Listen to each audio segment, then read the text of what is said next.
സത്യം തുറന്നു പറയാ എന്ന് പറഞ്ഞാൽ കുറേ പറയാനുണ്ട്. അതിന് വേണ്ടത് എന്താന്ന് വെച്ചാൽ ധൈര്യമാണ്, കോൺഫിഡൻസ്. പിന്നെ എല്ലാരും എന്തിനാ എല്ലാ സത്യം അറിയേണ്ട ആവശ്യം? ഇന്നലെ എൻ്റെ ഒരു സുഹൃത്ത് ഇന്നലെ കണ്ടപ്പോൾ എന്തായി നിന്റെ കേസൊക്കെ എന്നീ കാര്യങ്ങളൊക്കെ ചോദിച്ചു. ഞാൻ പറഞ്ഞു അതിനെപ്പറ്റി എനിക്ക് സംസാരിക്കാൻ താല്പര്യമില്ല.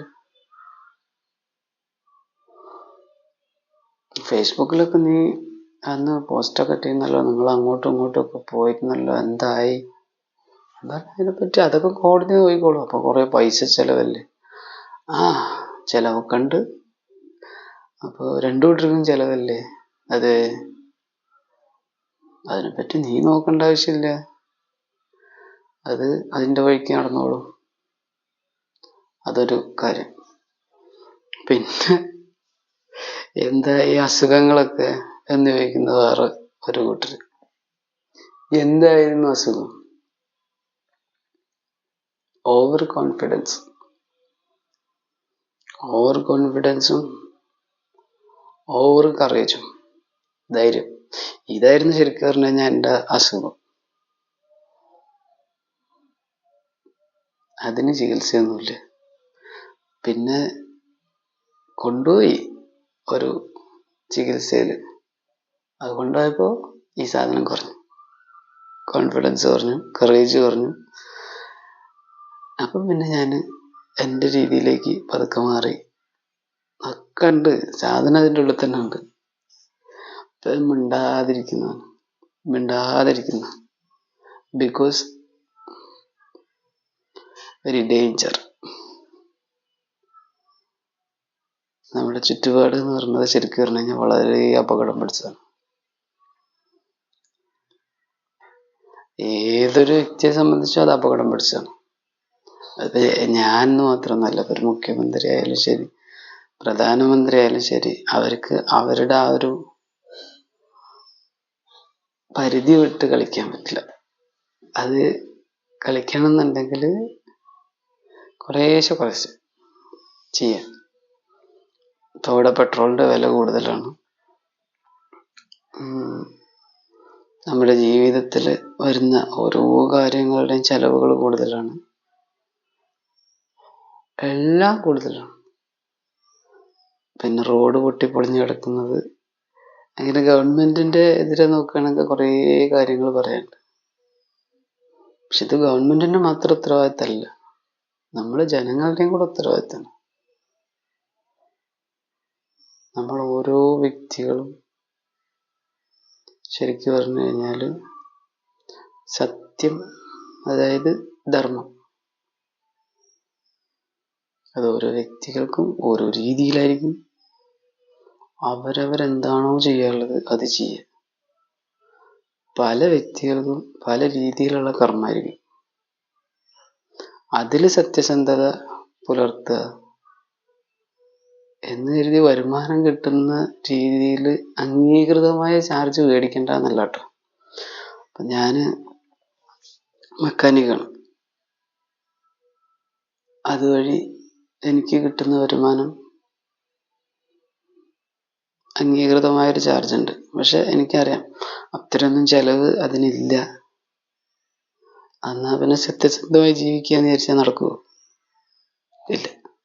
അതിന് വേണ്ടതായ ചാർജ്, അത് അതിൻ്റെ MRP അതിൽ കൂടാതെ, ചിലത് MRPയിൽ കൂടുതൽ മേടിക്കേണ്ടി വരും. ബിക്കോസ് അത് അതിൻ്റെ രീതിയിൽ മേടിച്ചാലേ, അത്രയും വർക്ക് കാര്യങ്ങളായ്മ വരുമ്പോൾ MRPയിൽ കൂടുതൽ മേടിച്ച് അത് കസ്റ്റമൈസ് ചെയ്ത് നമ്മുടെ പേഴ്സണൽ ലിങ്കാക്കി മാറ്റുക എന്നുള്ളത് ആവശ്യകതയുള്ള ചില സാഹചര്യങ്ങളുണ്ട്. ആ സാഹചര്യത്തിലേക്ക് സത്യസന്ധമായിട്ട് അത് ഉപയോഗിക്കുക. സത്യസന്ധമായിട്ട് ഉപയോഗിക്കുക മീൻസ് കച്ചവടം, അത് കച്ചവടം തന്നെ. കച്ചവടത്തിലേക്ക് വേണ്ട രീതിയിലുള്ള അംഗീകൃതമായ ചാർജ് വാങ്ങിക്കാൻ സാഹചര്യങ്ങൾ, അതിനുവേണ്ട സർവീസുകൾ വേണ്ട രീതിയിലുള്ള പ്രയോറിറ്റികൾ എന്നിവയൊക്കെ കൊടുത്ത് ഉപയോഗിക്കും. കുടുംബം നന്നായി നോക്കേണ്ടവർ 2-3 രീതിയിൽ നോക്കാം. കുടുംബത്തിലെ മെമ്പേഴ്സിനെ ബേസ് ചെയ്തിട്ട്, അവരുടെ ചിന്തകൾക്ക് ബേസ് ചെയ്തിട്ട് നമുക്ക് ജീവിതത്തിന് ഉദ്ദേശിച്ച ലക്ഷ്യത്തിലേക്ക് എത്തുന്ന രീതിയിലേക്ക് ഉള്ള പടിക്ക് തടസ്സമാവാത്ത വിധത്തിൽ കുടുംബത്തെ നോക്കാം. അതല്ല നമ്മുടെ ജീവിതത്തിന് എത്ര തടസ്സം വന്നാലും നോ പ്രോബ്ലം കുടുംബത്തെ നന്നായി നോക്കാം. പല രീതിയിൽ നോക്കേണ്ടി വരും. എന്നാല് സത്യസന്ധമായിട്ട് കറേജോടുകൂടി, കോൺഫിഡൻസോടുകൂടി ചില കാര്യങ്ങൾ പറയാനും ചില കാര്യങ്ങളിൽ മിണ്ടാതിരിക്കാനും കഴിയും. ഇപ്പൊ ഞാൻ പഠിച്ചൊരു കാര്യം എന്താന്ന് വെച്ചാൽ, പല കാര്യങ്ങളും മിണ്ടാതെ കേട്ട് പ്രതികരിക്കാതിരിക്കുന്നത് തന്നെയാണ് നല്ലതെന്ന്. സത്യസന്ധമായ കാര്യത്തിന് വേണ്ടിയിട്ടാണ് ഞാനൊരു തവണ ഫേസ്ബുക്കിൽ, കാരണം കുറേ ബുദ്ധിമുട്ടുകളൊക്കെ നമുക്ക് നമ്മുടെ ഈ ഫാമിലി മെമ്പേഴ്സിൽ നിന്ന് വന്നുകൊണ്ടേയിരിക്കുന്ന സമയത്ത് പല പല ബുദ്ധിമുട്ടുകളും അവിടുന്ന് കുറേ മുന്നേ തന്നെ അനുഭവപ്പെട്ടിട്ടുണ്ട്. പല രീതിയിൽ അനുഭവപ്പെട്ടിട്ടുണ്ട്. അപ്പം അത് വീണ്ടും ഒരു വലിയൊരു ബുദ്ധിമുട്ടായിത്തീരുന്ന ഒരു സമയത്താണ് ഞാൻ ശരിക്കും പ്രതികരിച്ചത്. ഞാൻ പ്രതികരിച്ചത് സത്യസന്ധമായൊരു പ്രതികരണമായിരുന്നു. ഓവർ കറേജിൽ കുറച്ച് പ്രതികരിച്ചു. ഫേസ്ബുക്കിൽ വീഡിയോ ഇട്ടു, യൂട്യൂബിൽ വീഡിയോ ഇട്ടു. ആ സമയത്ത് എനിക്ക് ഓവർ കറേജും എനിക്കതിനെപ്പറ്റി വ്യക്തമായ ധാരണയുണ്ട് എന്നുള്ളത് എൻ്റെ ഫാമിലി മെമ്പേഴ്സിനോ നാട്ടുകാർക്കോ ഒരാൾക്കും മനസ്സിലായിട്ടില്ല. അവരെന്ത് ചെയ്ത് എന്നെ അങ്ങ് പിടിച്ച് നേരെ കൗൺസിലിങ്ങിന് കൊണ്ടുപോയി വേണ്ട രീതിയിൽ 4 ഇഞ്ചക്ഷനൊക്കെ അടിച്ച് സഡേഷൻ ചെയ്ത് കിടത്തി. സത്യം തെളിയിക്കപ്പെടും. അത് ഇപ്പൊ തന്നെ നിലവിൽ കുറച്ച് സമയമായപ്പോൾ തന്നെ അതിന് മുൻകൈ എടുത്ത ആളുകൾക്ക്, കുറെ ആളുകൾക്ക് ബോധ്യമായി. ആ ഫാമിലി മെമ്പേഴ്സ് ചെയ്തത് അതിൻ്റെ ഒരു സത്യം ഞാൻ തുറന്നു പറഞ്ഞാണെന്നുള്ളത് അവർക്ക് കുറേ അധികം ആളുകൾക്ക് ബോധ്യമായി.